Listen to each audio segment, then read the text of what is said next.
Still More Stories from Grandma's Attic by Arleta Richardson, illustrated by Dora. Foreword. When Grandma was a little girl.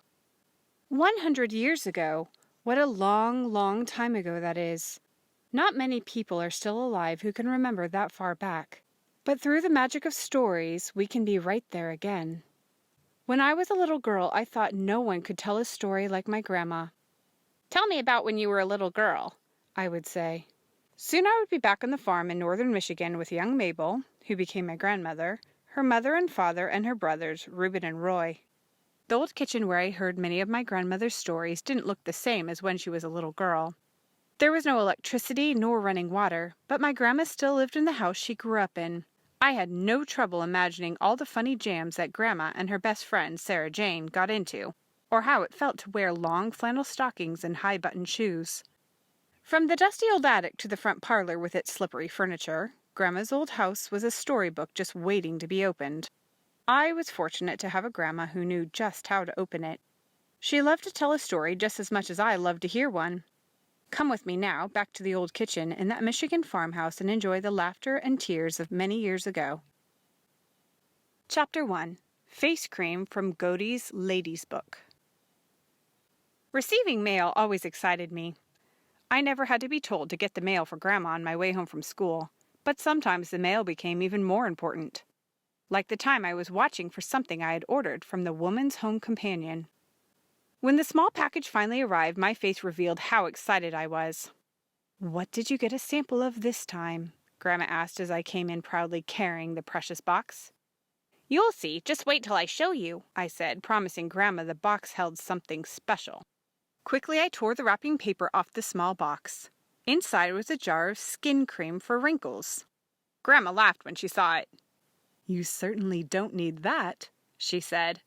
"Now it might do me some good if these things ever really worked." "You aren't wrinkled, Grandma," I protested. "Your face is nice and smooth." "Perhaps so, but not because of what I've rubbed on it. More than likely I've inherited smooth skin." She took the jar of cream and looked at the ingredients. "This doesn't look quite as dangerous as some stuff Sarah Jane and I mixed up one day. Did I ever tell you about that?" "No, I'm sure you didn't," I replied. "Tell me now." Grandma picked up her crocheting, and I settled back to listen to a story about Grandma and her friend Sarah Jane when they were my age. Sarah Jane had a cousin who lived in the city. This cousin often came to stay at Sarah Jane's house for a few days. She brought things with her that we were not accustomed to seeing. One morning as Sarah Jane and I were walking to school together, Sarah Jane told me some very exciting news. "My cousin Laura will be here tomorrow. She's going to stay all next week. Won't that be fun?" "Yes," I agreed. "I'm glad she's coming. What do you think she'll bring this time?" "Probably some pretty new dresses and hats," Sarah Jane guessed. "She might even let us try them on." "Oh, I'm sure she wouldn't want us to try on her dresses.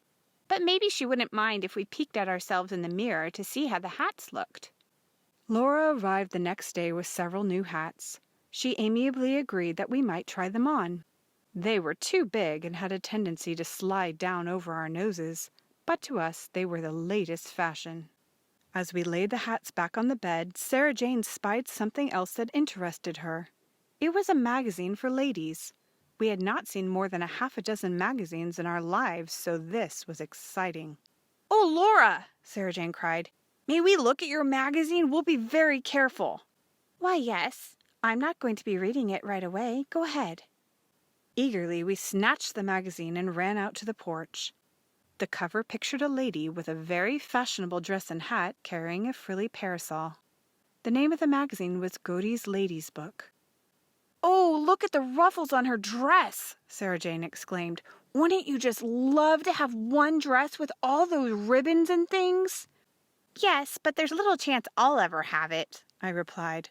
"Ma wouldn't iron that many ruffles for anything. Besides, we're not grown up enough to have dresses like that. It looks like it might be organdy, doesn't it?" "Mm-hmm," Sarah Jane agreed. "It looks like something soft, all right. And look at her hair. It must be long to make that big a roll around her head." We spread the magazine across our laps and studied each page carefully. Nothing escaped our notice. "I sure wish we were grown up," Sarah Jane sighed. Think how much prettier we'd be. Yes, and how much more fun we could have. These ladies don't spend all their time going to school and doing chores. They just get all dressed up and sit around looking pretty. We looked for a moment in silence, then Sarah Jane noticed something interesting. Look here, Mabel. Here's something you can make to get rid of wrinkles on your face. I looked where she was reading. Guaranteed to remove wrinkles. Melt together a quantity of white wax and honey. When it becomes liquid, add the juice of several lemons. Spread the mixture liberally on your face and allow it to dry. In addition to smoothing out your wrinkles, this formula will leave your skin soft, smooth, and freckle-free. But we don't have any wrinkles, I pointed out. That doesn't matter, Sarah Jane replied. If it takes wrinkles away, it should keep us from getting them, too. Besides, she added critically, it says it takes away freckles, and you have plenty of those. I rubbed my nose reflectively. I surely do. Do you suppose that stuff really would take them off? We can try it and see. I'll put some on if you will. Where shall we mix it up? This would be a problem since Sarah Jane's mother was baking in her kitchen. It would be better to work where we wouldn't have to answer questions about what we were doing. Let's go to your house and see what your mother is doing, Sarah Jane suggested. We hurriedly returned the magazine to Laura's bedroom and dashed back outdoors.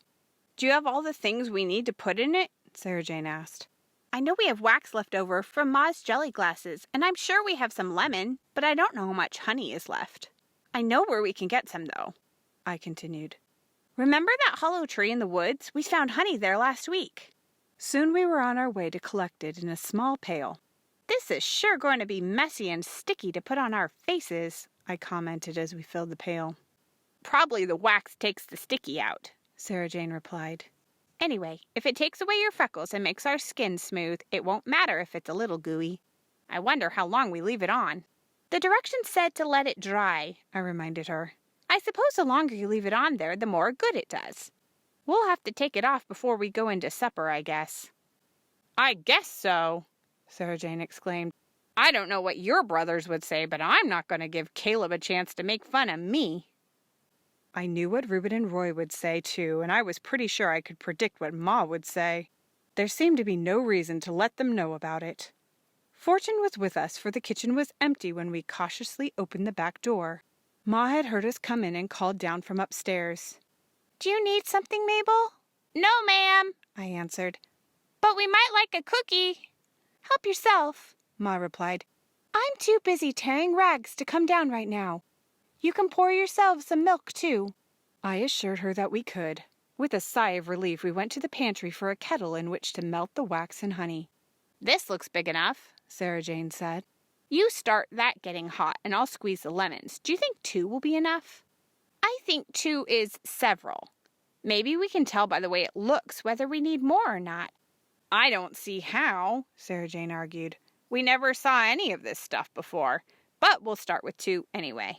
I placed the pan containing the wax and honey on the hottest part of the stove and pulled up a chair to sit on. Do you suppose I ought to stir it? I inquired. It doesn't look as though it's mixing very fast. Give it time, Sarah Jane advised. Once the wax melts down, it will mix. After a short time, the mixture began to bubble. There, see? She said, stirring it with a spoon. You can't tell which is wax and which is honey. I think it's time to put in the lemon juice. She picked up the lemon, but I stopped her. You have to take the seeds out first, silly. You don't want knobs all over your face, do you? I guess you're right. That wouldn't look too good, would it? She dug the seeds out, and we carefully stirred the lemon juice into the pan. It smells good, I observed. Sarah Jane agreed. In fact, it smells a little like Ma's cough syrup. Do you want to taste it? Sure, I'll take a little taste. I licked some off the spoon and smacked my lips. It's fine, I reported. If it tastes that good, it will certainly be safe to use. Let's take it to my room and try it. We carefully lifted the kettle from the stove. Together we carried the kettle upstairs and settled it on my dresser. It will have to cool a little before we put it on, I said. What if the wax gets hard again? We'll have to take it downstairs and heat it all over. It won't, I assured her. The honey will keep it from getting too hard. By the time the mixture was cool enough to use, it was thick and gooey, but still spreadable. Well, here goes, Sarah Jane said. She dipped a big blob out and spread it on her face. I did the same. Soon our faces were covered with the sticky mess. "Don't get it in your hair," I warned. "It looks like it would be awfully hard to get it out. I wonder how long it will take to dry." "The magazine didn't say that. It would probably dry faster out in the sun, but somebody is sure to see us out there. We'd better stay here. I wish we had brought the magazine to look at." "We can look at the Sears catalog," I suggested. "Let's play like we're ordering things for our own home." We sat down on the floor and spread the catalog out in front of us. After several minutes, Sarah Jane felt her face. "I think it's dry, Mabel," she announced, hardly moving her lips. "It doesn't bend or anything." I touched mine and discovered the same thing. The mask was solid and hard. It was impossible to move my mouth to speak, so my voice had a funny sound when I answered her. "So is mine. Maybe we better start taking it off now." We ran to the mirror and looked at ourselves. "We sure look funny." Sarah Jane laughed the best she could without moving her face. "How did the magazine say to get it off?" Suddenly we looked at each other in dismay. The magazine hadn't said anything about removing the mixture, only how to fix it and spread it on. "Well, we've done it again," I said. "How come everything we try works until we're ready to undo it? We'll just have to figure out some way to get rid of it." We certainly did try. We pushed the heavy masks that covered our faces. We pulled them, knocked on them, and tried to soak them off. They would not budge. "I think we used too much wax and not enough honey," Sarah Jane puffed as she flopped back down on the bed.